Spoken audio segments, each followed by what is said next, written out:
ಕರ್ಕೊಂಬರೋದು ಸ್ವಲ್ಪ ತಡ ಆಗಿದ್ರು ಇವರ ಪ್ರಾಣಕ್ಕೆ ತೊಂದರೆ ಆಗ್ತಿತ್ತು. ಗುರುಗಳೇ, ಹೌದು, ಹೆಚ್ಚು ಕಡಿಮೆ 5 ಗಂಟೆಗಳ ಕಾಲ ಇವರು ಈ ಸ್ಥಿತಿಯಲ್ಲೇ ಇದ್ದಾರೆ.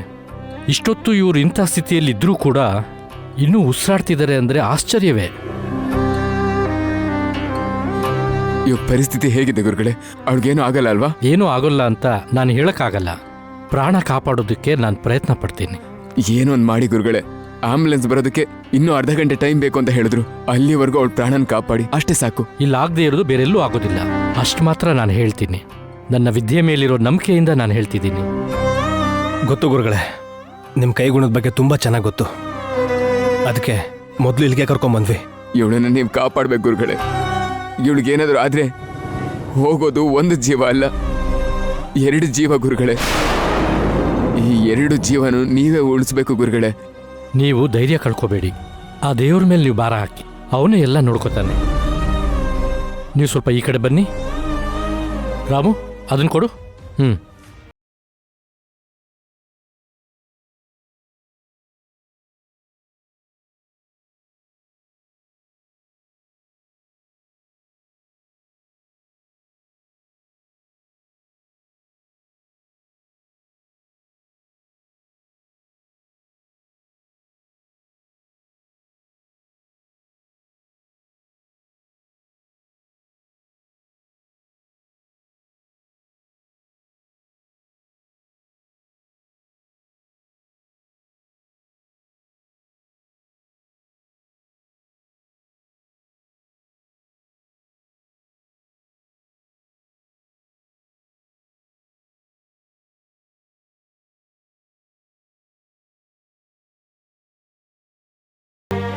ವೈದೇಹಿ, ಎದ್ದೇಳು ವೈದೇಹಿ.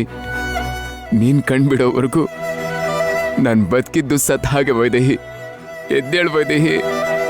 ಒಂದೇ ಒಂದು ಸಲ ಕಣ್ಣು ಬಿಟ್ಟು ನೋಡು. ನೋಡಪ್ಪ, ನೀನು ಮಾತಾಡೋದು ಅವಳು ಕೇಳಿಸೋದಿಲ್ಲ. ಅವಳು ಸರಿ ಹೋಗೋದಕ್ಕೆ ಸ್ವಲ್ಪ ಸಮಯ ಆಗುತ್ತೆ. ಯಾರು ಮಾಡಿದೆ ಹೀಗೆ? ನಿನ್ನನ್ನ ಈ ಪರಿಸ್ಥಿತಿಗೆ ತಗೊಂಬಂದಿದ್ ಯಾರು?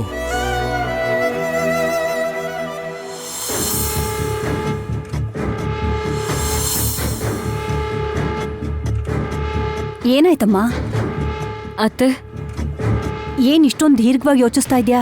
ಅಷ್ಟು ಗೊತ್ತಾಗಲ್ವಾ ಕೌಸಲ್ಯ? ದೇವಾಂಶ್ಗೋಸ್ಕರ ಕಾಯ್ತಾ ಇದ್ದಾಳೆ, ಹೌದಲ್ವಮ್ಮ? ಹೌದು ಇಂದು ಅಜ್ಜಿ.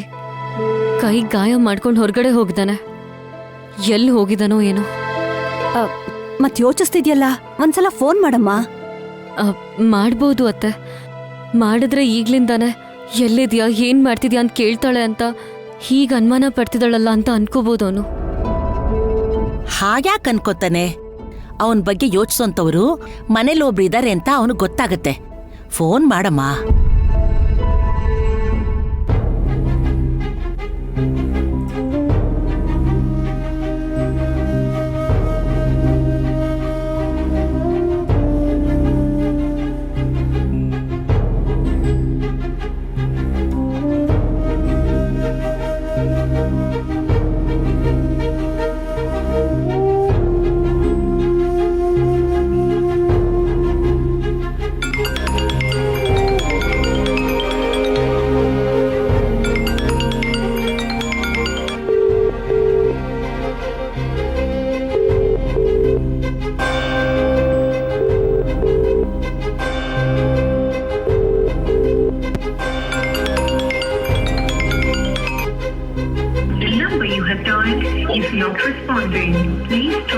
ಫೋನ್ ಪಿಕ್ ಮಾಡ್ತಿಲ್ಲ ಅತ್ತೆ.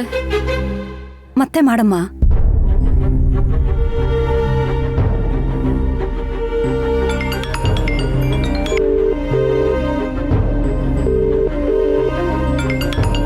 ದೇವಾಂಶ್, ಮನೆಯಿಂದ ಫೋನ್ ಬರ್ತಾ ಇದೆ ಅಲ್ವಾ? ಗಾಬರಿ ಆಗ್ತಾರೆ, ಒಂದ್ಸಲ ಮಾತಾಡು.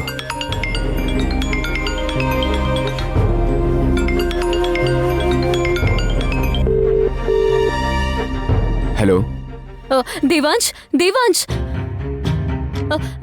ಎಲ್ಲಿಗೆ ಹೋಗಿದ್ಯಾ ದೇವಾಂಶ್? ಯಾಕೆ ಮಾತಾಡ್ತಿಲ್ಲ? ಎಲ್ಲಿದ್ಯಾ ಹೇಳು. ಎಲ್ಲಿರ್ಬೇಕು ಅಲ್ಲೇ ಇದೀನಿ ಅಖಿಲ. ನೀ ಏನ್ ಹೇಳ್ತಿದ್ಯಾ? ಅರ್ಥ ಆಗ್ತಿಲ್ಲ ದೇವಾಂಶ್. ನಾನೀಗ ಎಲ್ಲಿರ್ಬೇಕಾಗಿತ್ತು ಅಲ್ಲೇ ಇದ್ದೀನಿ. ಏನ್ ಮಾತಾಡ್ತಿದ್ಯಾ ದೇವಾಂಶ್? ಇರ್ಬೇಕಾದ ಜಾಗ ಅಂದ್ರೆ ಎಲ್ಲಿರ್ಬೇಕು ಅಲ್ಲೇ ಇರ್ಬೇಕು ಅಂದ್ರೆ ಈಗ ಎಲ್ಲಿದ್ಯಾ ಅಂತ ಹೇಳು. ಹಲೋ ದೇವಾಂಶ್, ಅಮ್ಮ. ಏನಾಯ್ತು ಕಂದ? ಎಲ್ಲಿದ್ಯಾ? ಯಾಕೆ ಹಾಗೆ ಮಾತಾಡ್ತಾ ಇದ್ಯಾ? ಏನೂ ಇಲ್ಲ ಅಮ್ಮ. ಮತ್ತಿಷ್ಟೊತ್ತಾದ್ರೂ ಮನೆಗೆ ಬರ್ದೆ ಹೊರಗೆ ಏನ್ ಮಾಡ್ತಿದ್ಯಾ? ನಾನು ಬರೋದಕ್ಕೆ ಲೇಟ್ ಆಗತ್ತೆ. ಏ ದೇವಾ, ಯಾಕೋ ಲೇಟ್ ಆಗುತ್ತೆ?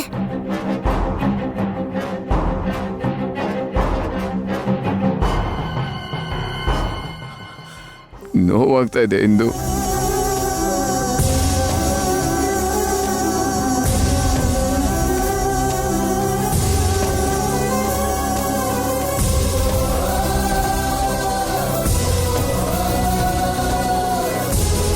ನನ್ನ ದುಃಖ ಕಡಿಮೆ ಆಗೋರ್ಗೂ ನಾನು ಬರಲ್ಲ. ದುಃಖ ಅಂದ್ರೇನ್ ಕಂದ? ಅಷ್ಟಕ್ಕೂ ಏನಾಯ್ತೀಗ? ನೀನ್ ಹೀಗೆಲ್ಲ ಮಾತಾಡಿದ್ರೆ ಭಯ ಆಗತ್ತೆ ಕಂದ. ಕೈಗಾಗಿರೋ ಗಾಯದಿಂದ ತೊಂದರೆ ಆಗಿದ್ಯಾ? ಎಲ್ಲಿದ್ಯಾ? ಹಾಸ್ಪಿಟಲ್ನಲ್ಲಿದ್ಯಾ? ಹೌದಮ್ಮ.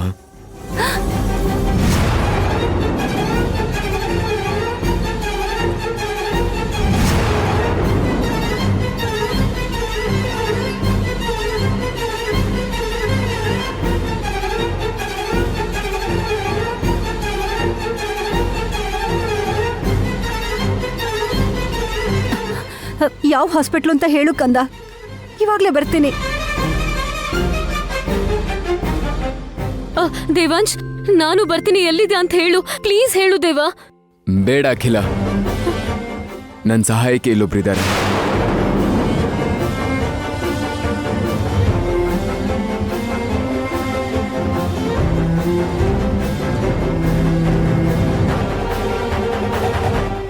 ಹೌದಾ? ಯಾರು ದೇವಾಂಶ್? ನೀನ್ ಯಾರ ಬಗ್ಗೆ ಹೇಳ್ತಾ ಇದ್ಯಾ? ನನ್ನ ಜೊತೆ ಇಲ್ಲೊಬ್ರು ಅಣ್ಣ ಇದ್ದಾರೆ, ಅವ್ರ ಬಗ್ಗೆ ಹೇಳ್ತಾ ಇದ್ದೀನಿ.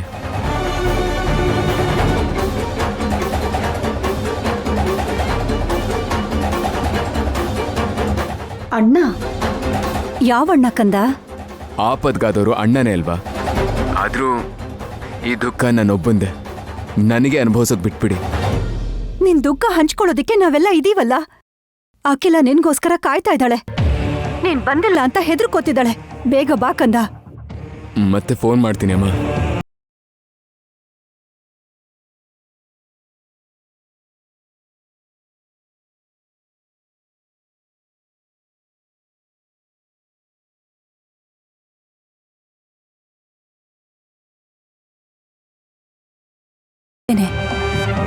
ಈಗ ಅವನ್ನ ನಾವು ಒಂಟಿಯಾಗಿ ಬಿಡೋದೇ ಒಳ್ಳೇದು.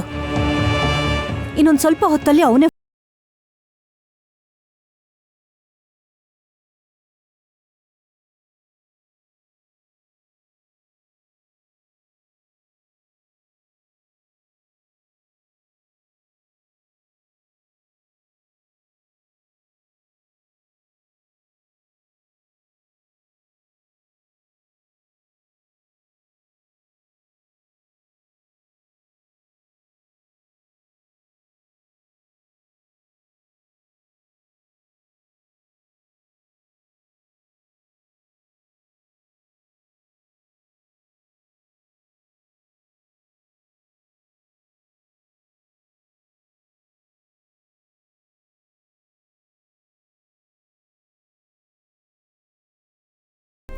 ವೈದೇಹಿಗೆ ಏನೂ ಆಗಲ್ಲ, ಹುಷಾರಾಗ್ತಾಳೆ. ಯಾರು ನೀವು? ಅದು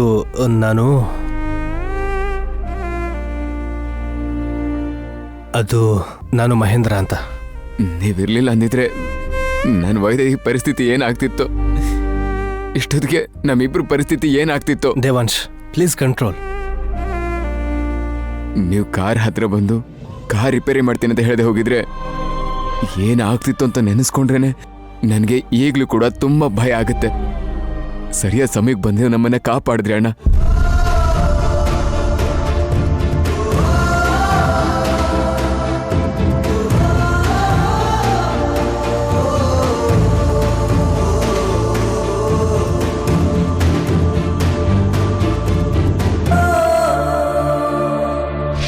ನಾನು ನಿನ್ನ ಅಣ್ಣನೇ ದೇವಾಂಶ್, ಬೇರೆ ಯಾರೂ ಅಲ್ಲ. ಒಂದೇ ತಾಯಿ ಹೊಟ್ಟೆಲ್ ಹುಟ್ಟಿರೋ ಮಕ್ಕಳು ನಾವು. ಇವಾಗ ನಿನ್ನ ಹೀಗೆ ನೋಡ್ತಾ ಇದ್ರೆ ಈ ಪರಿಸ್ಥಿತಿಗೆ ನೊಂದ್ಕೋಬೇಕೋ ಇಲ್ಲ ಸಂತೋಷ ಪಡಬೇಕು ಅಂತ ಗೊತ್ತಾಗ್ತಿಲ್ಲ ದೇವಾಂಶ್. ನಿನ್ನ ಗುರುತಡಿಯೋವರೆಗೂ ಅವಳು ಬದುಕಿದ್ರು ಕೂಡ ಅದಕ್ಕೇನೂ ಅರ್ಥ ಇಲ್ಲ. ಆದರೆ ಇವಾಗಾದರೂ ಗುರುತಿಸು, ಅವಳಿಂದ ಬಿಟ್ಟು ಎಲ್ಲಿ ಹೋಗ್ತಾಳೆ?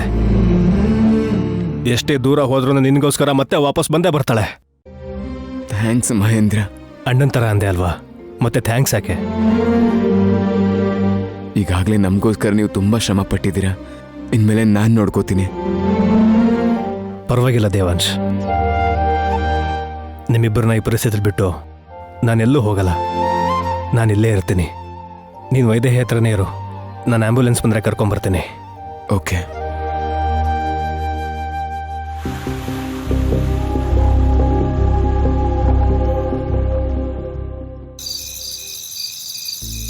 ನೀನು ಎದ್ದೇಳ್ತೀಯ ಅಲ್ವಾ? ಎದ್ದು ನನ್ನ ನೋಡ್ತೀಯ ಅಲ್ವಾ? ಬಾವಾ, ಹ?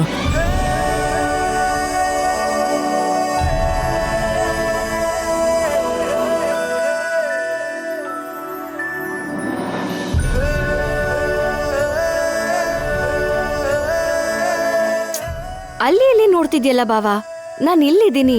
ವೈದೇಹಿ, ವೈದೇಹಿ,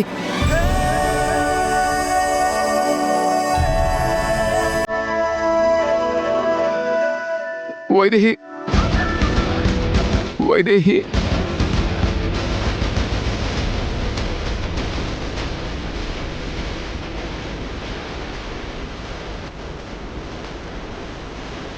ನನ್ನನ್ನು ಕೂಗಿದ್ಯಲ್ಲ ಬಾವಾ, ನನ್ನ ಕಣ್ಣು ಬಿಡೋವರೆಗೂ ನಿನ್ನ ಕಣ್ಣೀರು ನಿಲ್ಲೋ ಥರ ಇರಲಿಲ್ಲ. ಅದಕ್ಕೆ ಬಂದ್ಬಿಟ್ಟೆ ಬಾವಾ. ವೈದೇಹಿ, ಹೌದು ಬಾವಾ, ನಾನೇ ನಿಮ್ಮ ವೈದೇಹಿ. ಇಷ್ಟು ದಿನ ನನ್ನ ನಿಮ್ಮ ವೈದೇಹಿ ಅಂತ ಗುರ್ತಿಸಿ ಅಂತ ನಾನು ಹೋರಾಡ್ತಿದ್ದೆ. ಇವಾಗ ನೀವು ನನ್ನ ಗುರ್ತಿಸಿದ ಮೇಲೆ ಅಷ್ಟು ಸುಲಭವಾಗಿ ನಾನು ಹೊರಟೋಗ್ಬಿಡ್ತೀನಾ?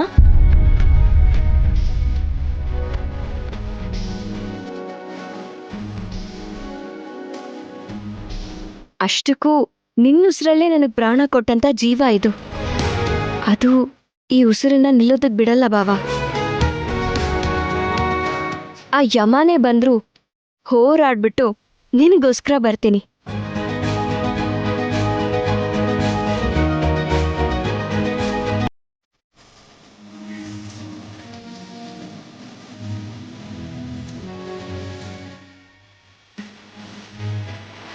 ಅಷ್ಟಕ್ಕೂ ಆ ದೇವ್ರಿಗೆ ಮಾತ್ರ ಏನ್ ಗೊತ್ತಿಲ್ವಾ, ಇಷ್ಟು ದಿನ ನನ್ನಿಂದ ದೂರ ಇದ್ದಿದ್ ನನ್ನ ಭಾವ ಎಷ್ಟು ನೋವಲ್ಲಿದ್ದಾರೆ ಅಂತ.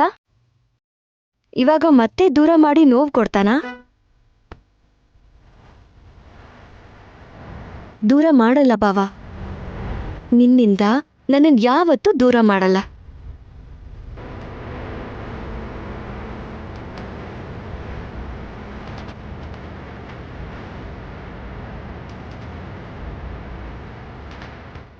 ಅಂದ್ರೆ ನನ್ ಬಿಟ್ಟೆಲ್ಲೂ ಹೋಗಲ್ಲ ಅಲ್ವಾ? ನಾವಿಬ್ರು ಒಂದೇ ಭಾವ. ಬೇರೆ ಆಗೋದು, ದೂರ ಆಗೋದು ಅನ್ನೋ ಮಾತಿಗೆ ಜಾಗ ಎಲ್ಲಿದೆ? ನಾನ್ ಬದುಕ್ತೀನಿ ಭಾವ. ನಿನಗೋಸ್ಕರ, ನಿನ್ ಪ್ರೀತಿಗೋಸ್ಕರ ನಾನು ಬದುಕ್ತೀನಿ. ಕನಸ್ಕಂಡಿರೋ ನಮ್ ಜೀವನನ ಸಂತೋಷವಾಗಿ ನಡೆಸ್ಬೇಕು. ಜೀವ್ಸೋಣ ಭಾವ. ಇನ್ ಯಾವತ್ತೂ ನಿನ್ ಕಣ್ಣಲ್ಲಿ ಕಣ್ಣೀರ್ ಬರಬಾರ್ದು.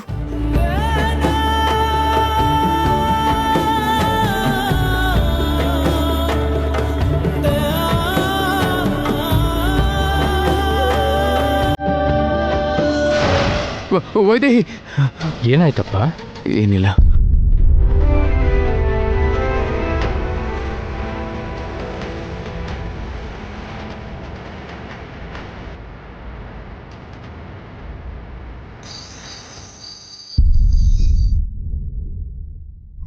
ಯಾಕೋ ನನಗಂತೂ ನಂಬಿಕೆನೇ ಬರ್ತಾ ಇಲ್ಲ.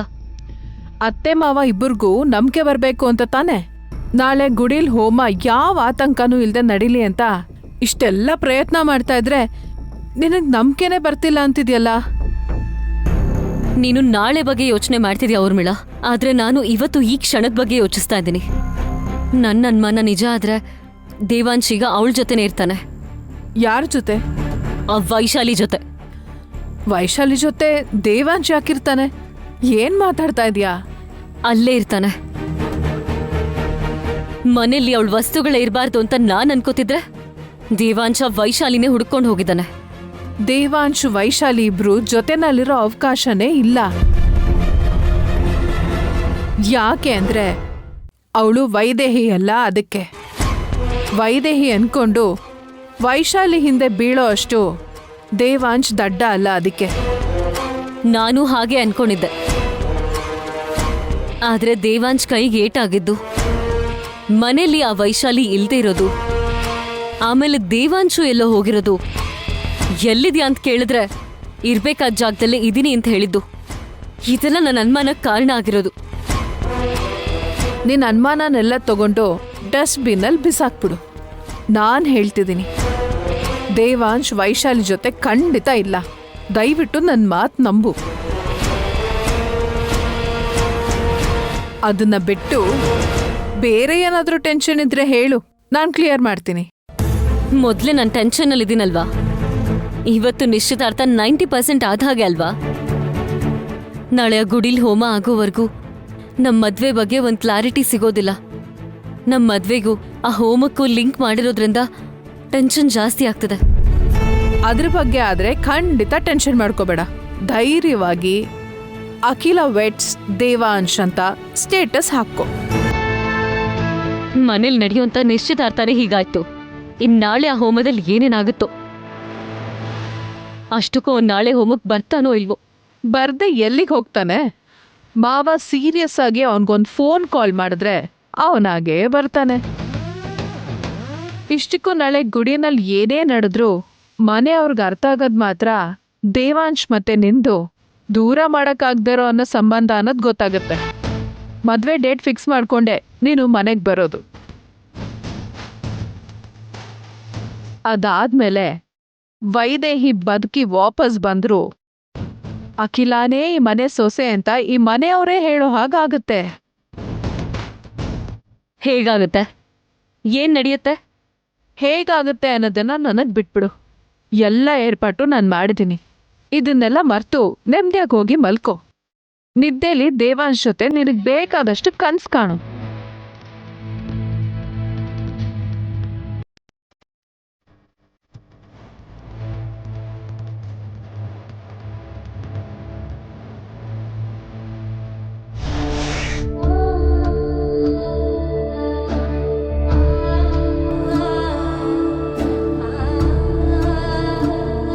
ನೋಡಪ್ಪ, ನನ್ನ ವಿದ್ಯೆ ಮೇಲೆ ನನಗೆ ತುಂಬ ನಂಬಿಕೆ ಇದೆ. ಆದರೆ ನಿನ್ನ ಪ್ರೀತಿ ನೋಡಿದ್ಮೇಲೆ ಆ ಪ್ರೀತಿ ನನ್ನ ವಿದ್ಯೆಗಿಂತ ದೊಡ್ಡದು ಅನ್ನಿಸ್ತಿದೆ. ಈಕೆಗೆ ಖಂಡಿತ ಪ್ರಜ್ಞೆ ಬರುತ್ತೆ. ನೀನೇನು ಚಿಂತೆ ಮಾಡಬೇಡ.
ಹುಷಾರಾಗುತ್ತೆ. ನಾವೇ ಕಂಡ ಕನಸು ಆಗಲೇ ಅದಕ್ಕೆ ನಿನ್ನ ಹೆಸರ ಇಡಲೇ.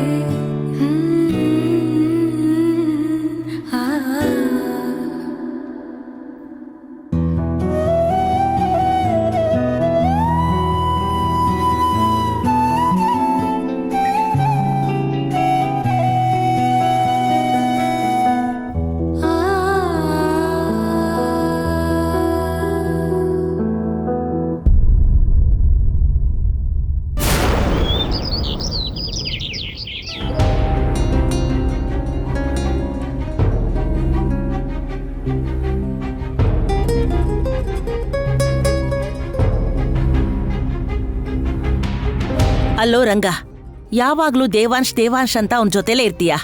ನಿನಗೂ ಗೊತ್ತಾಗ್ಲಿಲ್ವಾ? ಅವ್ರನ್ನ ನಾನು ಎಲ್ಲ ಕಡೆ ಹುಡುಕ್ತೆ ಅಜ್ಜಿ, ಎಲ್ಲೂ ಸಿಗ್ಲಿಲ್ಲ. ಅಷ್ಟಕ್ಕೂ ಅವನೊಬ್ಬನ್ನೇ ಯಾಕೋ ಬಿಟ್ಟೆ? ಮೊದ್ಲೇ ಅವನ್ ಟೈಮ್ ಸರಿ ಇಲ್ಲ, ಜೊತೆಗೆ ಹೋಗ್ಬೇಕು ಅನಿಸ್ಲಿಲ್ವಾ? ವಾಲಿ, ಸುಮ್ನೆ ನಿಂತಿದ್ಯಲ್ಲ, ಮನೇಲಿ ಏನೇ ನಡೆದ್ರು ನಿನಗೆ ಸಂಬಂಧನೇ ಇಲ್ವಾ? ಈ ಮುದುಕಿ ಯಾಕೆ ನನ್ನ ಮೇಲೆ ರೇಗಾಡ್ತಿದ್ದಾಳೆ? ನನಗೂ ಅವನು ಹೋದ್ರೇ ಒಳ್ಳೇದು. ಪಾಪ ಈ ಮುದುಕಿಗೆ ಆ ವಿಷಯ ಗೊತ್ತಿಲ್ಲ. ನಾನು ಮತ್ತೆ ಫೋನ್ ಮಾಡಿದ್ದೆ, ಮಾಡ್ತೀನಮ್ಮ ಅಂತ ಇಟ್ಬಿಟ್ಟ. ಅದಾದ್ಮೇಲೆ ಮತ್ತೆ ಫೋನೇ ಮಾಡಿಲ್ಲ. ನಾನು ಕೂಡ ತುಂಬಾ ಸಲ ಟ್ರೈ ಮಾಡಿದೆ, ಆದ್ರೆ ಫೋನ್ ಎತ್ತಲಿಲ್ಲ. ಆಮೇಲೆ ಬಂದಿರ್ತಾನೇನೋ ಅಂತ ಅನ್ಕೊಂಡಿದ್ದೆ. ಬೆಳಗ್ಗೆ ಎದ್ಮೇಲೆ ಗೊತ್ತಾಯ್ತು ಅವನ್ ಬಂದಿಲ್ಲ ಅಂತ. ಯಾವಾಗ್ಲಾದ್ರೂ ಮನ್ಸಿಗೆ ನೋವಾದ್ರೆ 1-2 ಅವರಲ್ಲಿ ವಾಪಸ್ ಬಂದ್ಬಿಡೋನು. ಬೆಳಗ್ಗೆ ಆದ್ರೂ ಮನೆಗೆ ಬಂದಿಲ್ಲ ಅಂದ್ರೆ ಏನೋ ಬೇರೆ ವಿಷಯನೇ ಆಗಿರ್ಬೇಕು ಅನ್ಸತ್ತೆ.